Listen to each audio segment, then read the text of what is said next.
the butter. Okay, for this I will need 1/4 cup of sugar, heaping cup, so just back that on there, and then you just cream them together.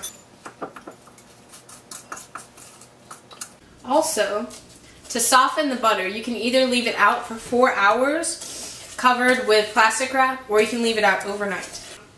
I just put it in the microwave for a few seconds and it should hopefully work the same. During Elizabethan times, food and drink varied between the social classes. Those who were of higher nobility ate better meals than those that were lower nobility. But when agricultural technology became more accessible, the lower class is able to eat more like the noble. Elizabethan food also changed when the New World was discovered. When it was discovered, new spices and other technologies of food moved over to England and they adapted from that. You should be creaming this together until the butter and sugar are smoothed. Once you do this, you need to separate the egg yolks and egg whites.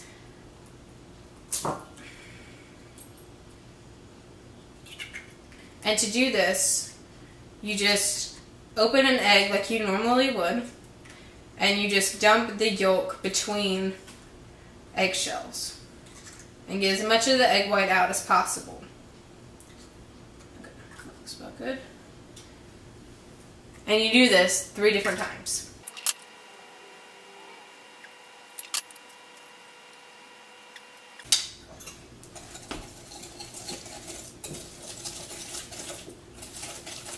And you just blend this until it's all mixed together and smooth. Typically, Elizabethan meals were served around the same time that they are today. Breakfast would be served from around 7 to 8 or 7 to 9, and lunch was served from 12 to 2. Dinner was served from 6 to 7. After mixing together the egg yolks, it should look a little bit like this. This kind of consistency. It's really smooth and it's kind of soupy.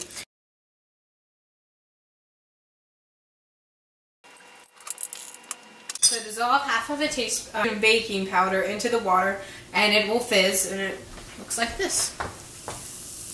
Just dissolve it and you can help aid it on by just kind of stirring it with the end of your spoon. Okay. Take this and mix it into your eggs and butter and sugar.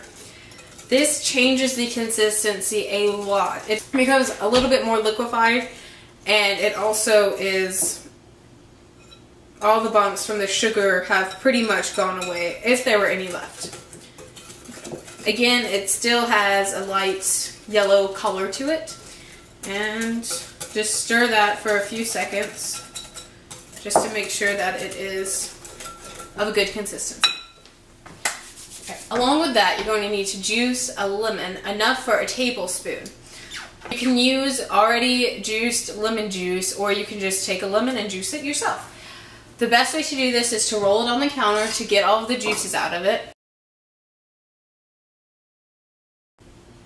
Cut it in half, and then take what you have and put it into a small bowl or whatever you use to mix the baking powder and water. Will be fine. Ooh.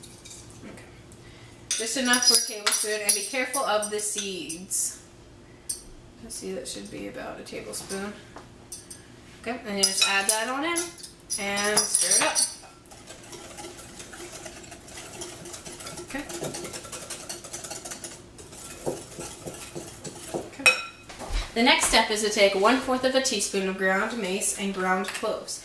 And to each of these you will add 1/4 of a teaspoon of salt, but I'm leaving the salt out.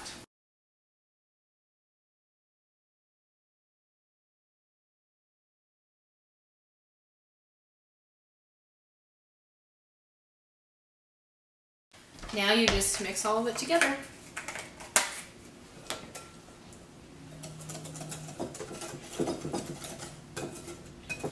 Next, you will add 1 1/4 cup of flour that has been sifted.